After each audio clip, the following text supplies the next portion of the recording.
Entrepreneurship and microfinance projects, planning and proving impact. In my presentation today, I'll cover the connection between economic and community development, peace, and microfinance, critiques and cautions to consider when it comes to microfinance, Rotary's involvement with economic and community development projects globally, and finally, I'll share a quick blueprint for planning and measuring the impact of an entrepreneurship project, based on my work as a consultant in project planning and monitoring and evaluation. So who am I and where am I coming from? I grew up overseas, the daughter of civilians working for the military. I think my interest in living and working abroad started germinating during this time. I've done the math, and in my 36 years on this earth, I've spent more than half of those outside of my home country of the United States. And I've traveled, worked, and lived in 30 countries across 6 continents. My interest in international development took off during my undergraduate studies at Kansas State University upon leading an international service team to Guatemala. After graduating, I worked on a variety of initiatives across various countries.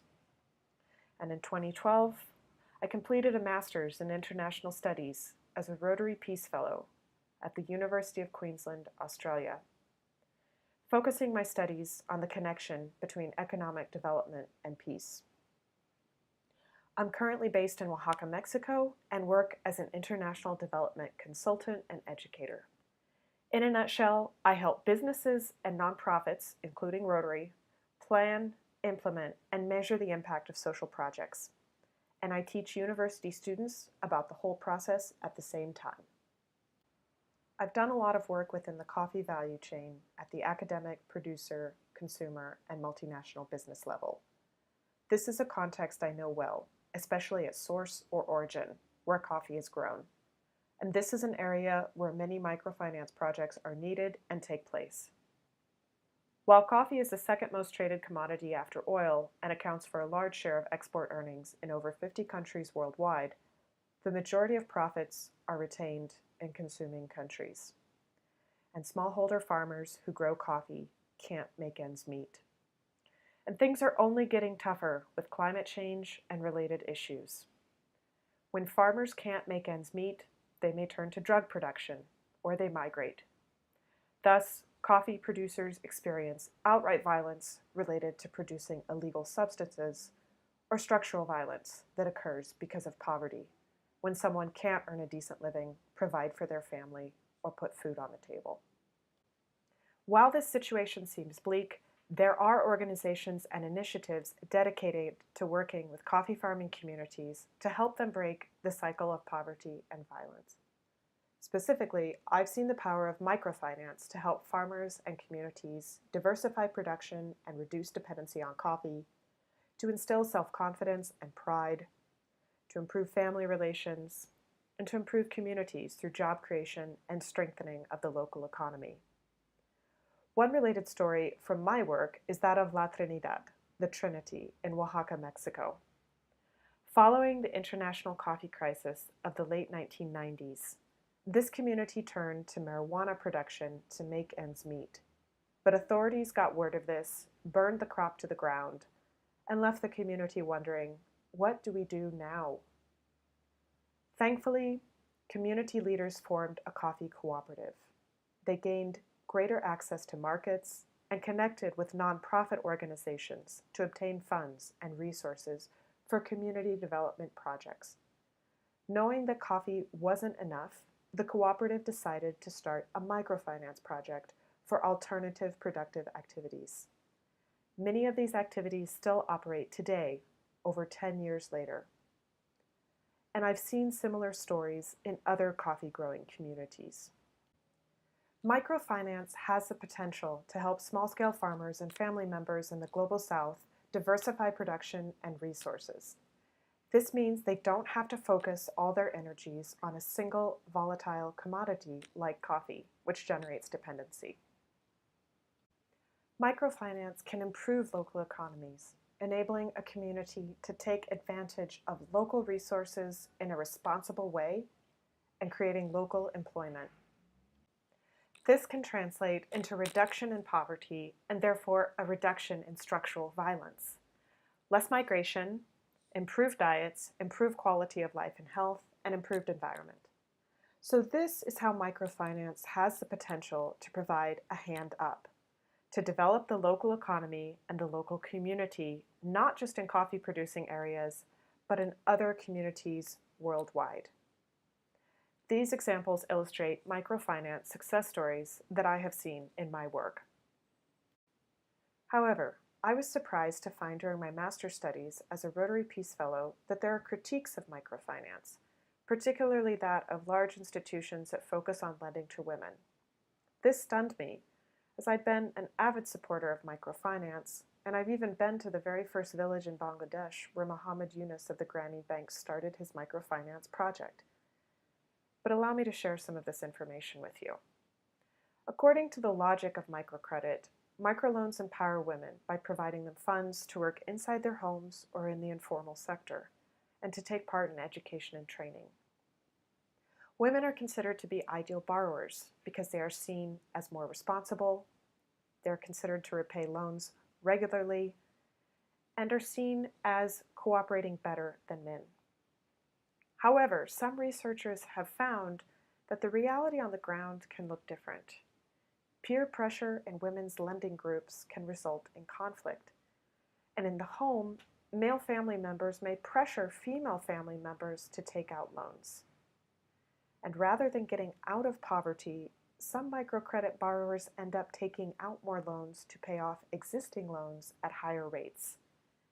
They have to work more to pay off these loans, they don't have time to attend education and training activities, and they draw their family members in, especially daughters who could be attending school, to do the work to pay off the loans.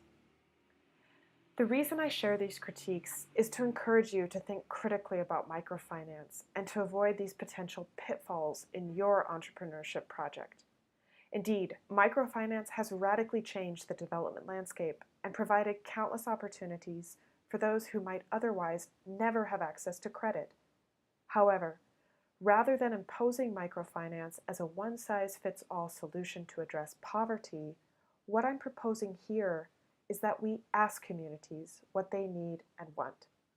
Communities know their reality better than outsiders, and they know how to solve their problems. They may just lack the resources to do so. And this is where Rotary and Rotarians come in. Rotary is deeply committed to economic and community development, and it is one of Rotary's 6 areas of focus. Programs include microloans, Adopt a Village, and agricultural opportunities. If you are considering implementing and/or funding a microfinance project as part of this area of focus, here's some important points to consider in planning a project with an eye to long-term sustainability. Before getting started, reflect. Think about your reasons for wanting to do this project.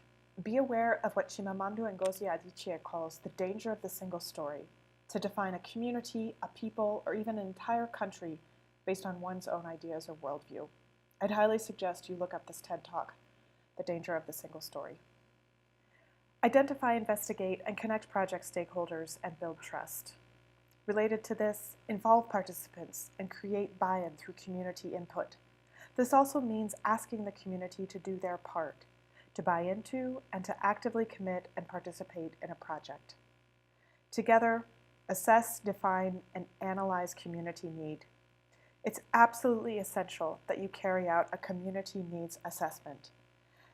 Along with this, there are many participatory development techniques that you can employ to help define the problem or problems, carry out a SWOT analysis, and get to know what the community needs and wants for a project. And finally, as you are planning your project, you should plan for failure. Now this may sound counterintuitive, but hear me out. Author James Clear uses the inversion technique, and in that he talks about how rather than setting a project goal and assuming a clear path to achieving it, we should think about the unforeseen roadblocks and bumps and how we might fail on that road to our goal. By thinking about and planning for everything that can go wrong ahead of time, we create if-then strategies and contingency plans that actually help ensure a better, more successful project in the end. In addition to carefully planning a project, it's absolutely key that you create and implement a monitoring and evaluation plan. If I were to sum up monitoring and evaluation, or M&E, in a phrase, it would be, it's not enough to be good, you have to prove you are good. Based on the desired impact for the project, M&E allows us to, first, measure where the project and participants are at prior to or at the beginning of the intervention. Second, monitor progress or regression during project implementation and refine and change course if necessary. And third, evaluate, or look back from a certain point and assess progress to see if the desired impact was achieved and to identify lessons learned and recommendations for future projects. Many donor organizations now require monitoring and evaluation for projects, and Rotary is no exception. Rotary Global Grants, for example, set aside a percentage of the total project budget for M&E. Likewise, the Rotary Foundation provides suggested project measures based on a project's area of focus. For example, listed here are the suggested project measures for economic and community development projects. Monitoring and evaluation is not just an end in and of itself. It meets a number of project stakeholder needs. Donors need to see a return on investment and to be assured of transparency and accountability. Organizations need to establish best practices and to ensure they are on the right track to achieving objectives during the project. And they need information and data to demonstrate effectiveness and accountability, which helps differentiate themselves from other organizations when approaching donors. And finally, participants need to see what's going on, to understand why they are part of a project, to have buy-in, and to take greater ownership. And monitoring and evaluation helps to meet all of these needs. I'm familiar with Rotary Global Grant project measures, having lent my services as a professional consultant to a few projects. Many of these measures describe outputs or what we do in a project. But I see a great opportunity to go beyond immediate outputs to consider outcomes and impact, or what difference is there as a result of a project. So, for example, in a microfinance project, it is important to measure outputs. The number of trainings, the number of people trained, the number of loans given out, the number of new jobs created, etc. But we should also go beyond numbers to measure change, to demonstrate the deeper outcomes and impact of a microfinance project. Listed here are a few examples. If we think about the deeper change desired in a microfinance project, we can ask, what knowledge, skills, and attitudes did participants acquire as part of this project? And how do participants apply these knowledge, skills, and attitudes? And going even deeper, is there a ripple effect from these activities over time and at various levels? Are there changes across generations at a personal, family, community, regional, national, and even global level? So what does this look like in practice? I'll give a quick example from a project I'm currently working on. I'm in charge of monitoring and evaluation for a global grant between the Rotary Foundation, the Institute for Economics and Peace, or IEP, and Rotary District 4185 in Mexico. This global grant provided funding for a 2-day training on IEP's groundbreaking Pillars of Positive Peace. The goal of the project is to strengthen youth positive peace leadership in Mexico via the 280 youth leaders from every state in Mexico that attended the training. Based on the goal, I have defined project impact indicators and created tools to measure them. I'm currently conducting surveys of participants and will continue to collect information in the form of interviews, photos, and stories between now and the end of the project period, December 2017. At that point, I'll evaluate and report on the project.